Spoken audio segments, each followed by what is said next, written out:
भगवान राम के दरबार में भक्तों के चढ़ावा पर डाका डाला गया। राम मंदिर के भीतर बैठे चंद सेवादारों ने आस्था की तिजोरी पर ही हाथ साफ कर दिया। चोरी के पैसों से फ्लैट, जमीन और आलीशान कोठियां खड़ी की गई। लेकिन वो कहते हैं कि पाप का घड़ा भरता जरूर है और यही राम मंदिर में चढ़ावा चोरी करने वाले गिरोह के साथ भी हुआ। लेकिन एक नाम अब भी सामने नहीं आया, गोविंद देवगिरी।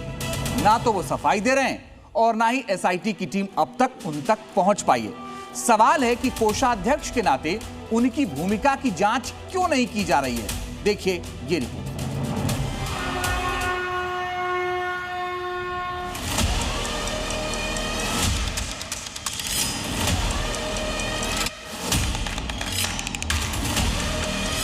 भगवान राम के दरबार में चंदा और चढ़ावा चोरी करने वाला गिरोह देश के सामने एक्सपोज हो चुका है। ये बात तो साफ है कि राम के भक्तों के साथ चंपत गिरोह ने विश्वासघात किया। इस गिरोह ने भगवान राम के दरबार में सिर्फ चंदा और चढ़ावा चोरी नहीं किया, बल्कि राम भक्तों के भरोसे के साथ छल और कपट भी किया। चढ़ावा चोरी गिरोह का सरगना अगर चंपत राय है, तो फिर इस गिरोह में शामिल कोषाध्यक्ष गोविंद देवगिरी को कौन बचा रहा है? ये सवाल इसलिए उठ रहे हैं क्योंकि जितना शोर चंपत गैंग के सदस्यों को लेकर मच रहा है, उतनी ही खामोशी ट्रस्ट के कोषाध्यक्ष गोविंद देवगिरी को लेकर बढ़ती जा रही है। ऐसे में जी मीडिया सवाल पूछ रहा है कि कोषाध्यक्ष को गड़बड़ी की भनक क्यों नहीं लगी? चढ़ावा चोरी पर गोविंद देव ने ध्यान क्यों नहीं दिया? गोविंद देव कैमरे के सामने आने से क्यों कतरा रहे? दान में मिले आभूषणों का पारदर्शी ऑडिट क्यों नहीं हुआ? क्या इतनी बड़ी चोरी सिर्फ कर्मचारी कर सकते हैं? ऑडिट रिपोर्ट में वित्तीय अंतर को पहले क्यों नहीं पकड़ा गया? ट्रस्ट के कोषाध्यक्ष से अब तक एसआईटी ने पूछताछ क्यों नहीं की? लोगों ने चोरी की शिकायत की तो फिर चुप्पी क्यों साधी गई? राम मंदिर चढ़ावा चोरी केस में गोविंद देवगिरी को लेकर सवाल ही सवाल उठ रहे हैं, लेकिन वो अब तक सामने नहीं आए। ऐसे में जी मीडिया की टीम उनको खोजते हुए महाराष्ट्र के पुणे में बने उनके आलीशान बंगले तक पहुंच गई। गोविंदगिरी महाराज जब पुणे में रहते थे तब आलंदी और पुणे के इसी बंगले में रहते थे। पुणे का ये मॉडल कॉलोनी इलाका है, इस इलाके में उनका ये बंगला आपको दिखाई दे रहा है। इसी बंगले में वो अक्सर आना जाना रहता था। आप यहाँ पे देख सकते हैं कि पुणे का उनका ये 2 गुंठे में फैला हुआ ये आलीशान बंगला है। लगभग जब गोविंदगिरी महाराज पुणे में काम के सिलसिले में आते थे तो इसी बंगले में वो रहते थे, ऐसी जानकारी यहाँ पे मिली है। लेकिन अभी इस बंगले में कोई नहीं है। सवाल है कि गोविंद देवगिरी कहाँ फरार है? जब देश में राम मंदिर चढ़ावा चोरी में हंगामा मचा हुआ है, तब ट्रस्ट के खजांची लापता है, जिसकी पड़ताल जी मीडिया टीम लगातार कर रही है। क्योंकि गोविंद देवगिरी राम मंदिर के ट्रस्ट से जुड़े हैं। चंदा चढ़ावा चोरी के दौरान ट्रस्ट के कोषाध्यक्ष भी हैं। ऐसे में जी मीडिया की टीम उनके तय ठिकानों में खोज रही है। पुणे स्थित उनके आलीशान बंगले में गोविंद देवगिरी नहीं मिले। ऐसे में जी मीडिया की टीम उनको खोजते हुए उनके मठ तक पहुंच गई।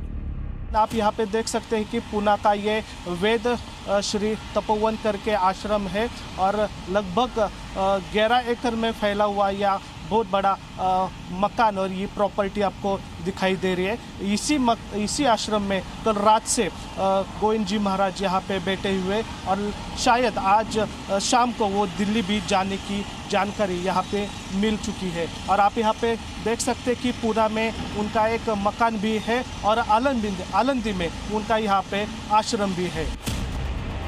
दरअसल देश के लोग जानना चाहते हैं कि आखिर गोविंद देवगिरी इतनी बड़ी चोरी पर चुप्पी क्यों साधे हुए हैं?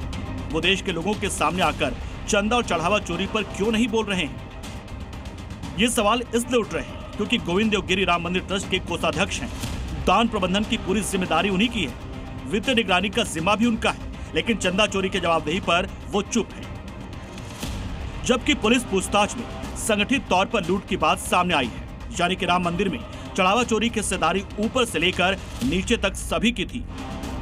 ऐसे में हमारा सवाल यह है कि जब चंपत राय समेत ट्रस्ट के तमाम सदस्यों की भूमिका सवालों के घेरे में, गोपाल राव और अन्य मिश्रा से पूछताछ की जा रही है, चंदा चोरी मामले में गिरफ्तार आरोपियों से सवाल पूछे जा रहे हैं, तब राम मंदिर ट्रस्ट के कोषाध्यक्ष के गिरबाव को क्यों नहीं पकड़ा जा रहा है? ब्यूरो रिपोर्ट, जी मीडिया।